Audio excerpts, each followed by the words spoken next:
اس دوران میں جان ایلیا آج کل ایک خاص بات جو بری طرح کھٹکتی ہے وہ یہ ہے کہ بدی پہلے سے زیادہ منہ پھٹ ہو گئی ہے اور نیکی نے ہکلانا شروع کر دیا ہے۔ اگر جبر کی حالت میں نہ بولنے والے کو بھی اپنے اس گمان کا ثواب پہنچتا ہے تو جبر نہ ہوتا تو میں ضرور بولتا، تو پھر جو لوگ اختیار پا کر بولنے کے بجائے گالیاں بکنا شروع کر دیتے ہیں ان کی کچھ سزا بھی ہونی چاہیے۔ گزشتہ دنوں بہت اچھی باتیں بھی کہی گئی ہیں پر انہیں بڑے معاندانہ جذبے کے ساتھ سنا گیا ہے۔ بہت سے نیک جذبے بھی معرض اظہار میں آئے ہیں پر ان کے باب میں بڑی بدنیتی اور بدتینتی کا ثبوت دیا گیا ہے۔ کوئی شبہ نہیں کہ قوم میں کچھ اور بیداری پیدا ہو گئی ہے اور اپنے حق کا شعور بھی پہلے سے کچھ زیادہ ہے، پر ایسے لوگوں کی اب بھی کوئی کمی نہیں جو اپنے درد مندوں کی بات سن کر بھڑک اٹھتے ہیں اور اپنے حق میں بولنے والوں کو اپنی برہمی کا ہدف بناتے ہیں۔ سیاست کی دنیا میں فتویٰ فروشی کا بازار گرم ہے۔ اب ہر وہ شخص جہنمی ہے جو عوام کے حق کی بات کرتا ہو۔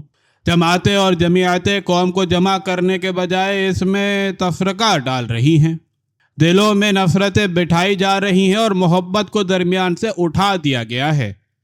اس طرح ایک عجیب بد دلی اور دل برداشتگی کی کیفیت پیدا ہو گئی ہے۔ کچھ اتنی لغو اور بے معنی بولیاں بولی گئی ہیں کہ سننے والوں نے تنگ آ کر سننا ہی چھوڑ دیا ہے۔ یہ ہے اس سیاست کی دین جو زمین و آسمان کے سارے دکھوں کو دور کرنے کا دعویٰ کرتی ہے۔ حق یہ ہے کہ یہ قوم اپنے حق ناشناس رہنماؤں سے عاجز آ چکی ہے۔ مقامات ہدایت و ارشاد میں یہ فرمایا جاتا ہے کہ لوگوں کو اپنے دور میں نہیں بلکہ اپنے دور سے پہلے کے دور میں رہنا چاہیے۔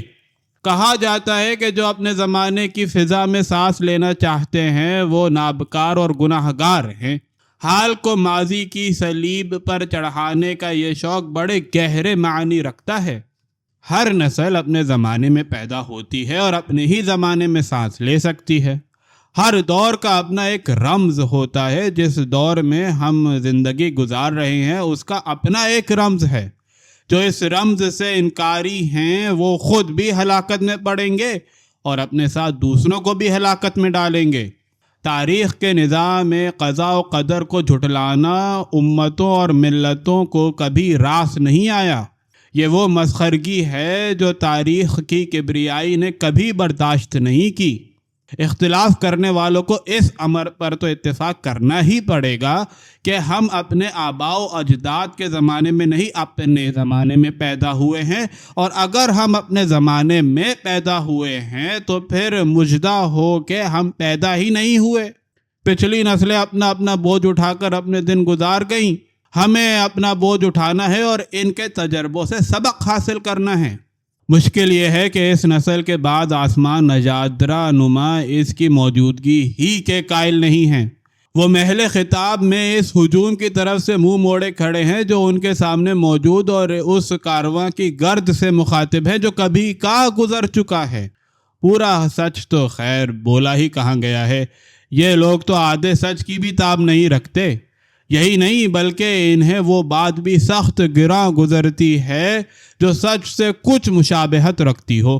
لوگوں کو ان کے حقوق اور ان کے حقیقی مسئلوں سے بے خبر رکھنے کی کوشش کی جا رہی ہیں اور نہ جانے کیا چاہا جا رہا ہے۔ اس قوم کو ایک ایسی فضا درکار ہے جس میں حقیقتوں کو حقیقتوں کے طور پر برتا جائے۔ یہ فضا اسی وقت پیدا ہو سکتی ہے جب حق طلبی کے ساتھ سوچا جائے، چلایا نہ جائے اور لوگوں کی نیتوں پر حملے نہ کیے جائیں۔ یہ بڑی المناک بات ہے کہ لوگ اپنے آپ کو سند قرار دے کے دوسروں کی ہر بات کو مسترد کر دیتے ہیں، پر یاد رکھنا چاہیے کہ یہ کلیسائی انداز قوم کے حق میں تباہ کن فتنوں کا سبب بن سکتا ہے۔